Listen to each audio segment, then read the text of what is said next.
30% listing gain கிடைக்க வாய்ப்பு இருக்கிற எம்இ எலக்ட்ரோ சிஸ்டம் லிமிடெடோட ஐபிஓ பத்தி தான் நாம இந்த வீடியோல பார்க்க போறோம். வாங்க வீடியோக்குள்ள போலாம்.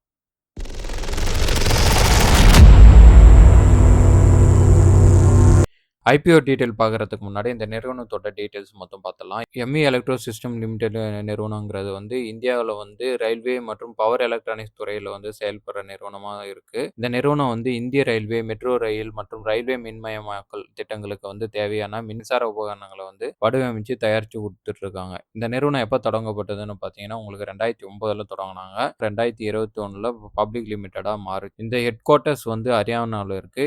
இந்த நிறுவனத்தோட வாடிக்கையாளர்கள் எடுத்துட்டீங்கன்னா இந்திய ரயில்வே, மெட்ரோ ரயில் திட்டங்கள், டெடிகேட்டட் ஃப்ரைட் காரிடார்ஸ், அப்புறம் ரயில்வே எலக்ட்ரிஃபிகேஷன் ப்ராஜெக்ட்ஸ். இப்போ ஐபிஓ டீட்டெயில் நம்ம பார்த்துலாம். ஐபிஓ என்னைக்கு ஓப்பன் ஆச்சுன்னு பார்த்தீங்கன்னா ஜூலை 30 ஓப்பன் ஆச்சு. என்னைக்கு க்ளோஸ் ஆகுதுன்னு பார்த்தீங்கன்னா ஆகஸ்ட் 3 க்ளோஸ் ஆகுது. ஆகஸ்ட் 4 அலாட்மெண்ட் கிடைக்க போகுது. அலாட்மெண்ட் கிடைக்காதவங்களுக்கு ஆகஸ்ட் 5 ரீஃபண்ட் கிடைக்கும் அப்படின்னு சொல்லியிருக்காங்க.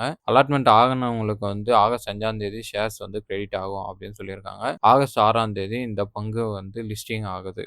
ஐபிஓவோட பிரைஸ் பேண்டை பொறுத்தவரை ₹400 ₹425 சொல்லியிருக்காங்க. இதில் ஒரு லாட் நீங்கள் வாங்கினோன்னா 34 ஷேர் வாங்குற மாதிரி இருக்கும். Face value ₹5. இப்போ நீங்கள் 34 ஷேர் அப்படின்னு கணக்கு பார்த்தீங்கன்னா உங்களுக்கு குறைஞ்சபட்சம் ₹14,450 முதலீடு பண்ணுற மாதிரி இருக்கும். நிறுவனத்தோட ஃபண்டமெண்டலில் எடுத்துக்கிட்டிங்கன்னா உங்களுக்கு அசட் 2024 65 கோடியாக இருந்தது. 2026 145 கோடியாக வளர்ந்துருக்கு. இன்கம் ஏற்ற இறக்கங்களாக இருக்கிறத நம்ம பார்க்க முடியுது. ப்ராஃபிட் ஆஃப்டர் டேக்ஸ் எடுத்தீங்கன்னா உங்களுக்கு 12 கோடி இந்த வருஷம் லாஸை காட்டியிருக்காங்க. அதே போல் ஈபிட்டா எடுத்துக்கிட்டிங்கனாலும் உங்களுக்கு 9 கோடி லாஸ் காட்டியிருக்காங்க. நெட் ஒர்த்து எடுத்துக்கிட்டிங்கன்னா உங்களுக்கு நல்லா இன்க்ரீஸ் ஆகிருக்கு. 16 கோடியிலிருந்து 62 கோடி வரை உயர்ந்திருக்கு. Reserve and சர்ப்ளஸும் அதிகமாகிருக்கு. 52 கோடி இருக்கிறதா சொல்லியிருக்காங்க. அதே நேரம் கடன் அதிகமாக இருக்கிறத நம்ம இந்த இடத்துல கவனிக்கணும். 27 கோடியா இருந்தது 2024, இப்போ 2026 கிட்டத்தட்ட 50 கோடியா அதிகரிச்சிருக்கு.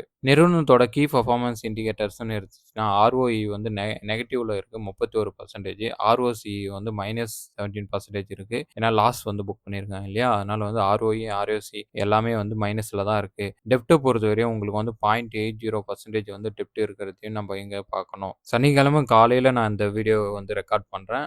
இந்த டைம் வரையும் பார்த்தீங்கன்னா உங்களுக்கு எவ்வளவு சப்ஸ்கிரைப் ஆயிருக்குன்னா ஓவராலா கிட்டத்தட்ட 13 மடங்கு சப்ஸ்கிரைப் ஆயிருக்கு.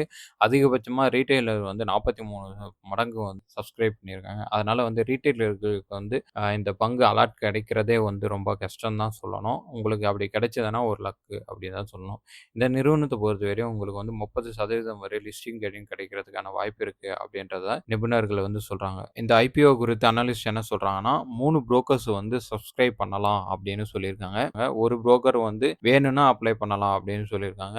இந்த நிறுவனத்தில் கவனிக்கத்தக்க வேண்டியது என்னன்னு பார்த்தீங்கன்னா பெரிய அளவிலான ஆர்டர் புக் இருக்கிறதுனால எதிர்காலத்தில் நல்ல வளர்ச்சி இருக்கும் அப்படின்னு எதிர்பார்க்கப்படுகிறது. அதே போல் ஆர்என்டி விரிவான முதலீடு காரணமாக லாபத்தில் அழுத்தம் ஏற்பட்டிருக்கு அப்படின்னு சொல்றாங்க.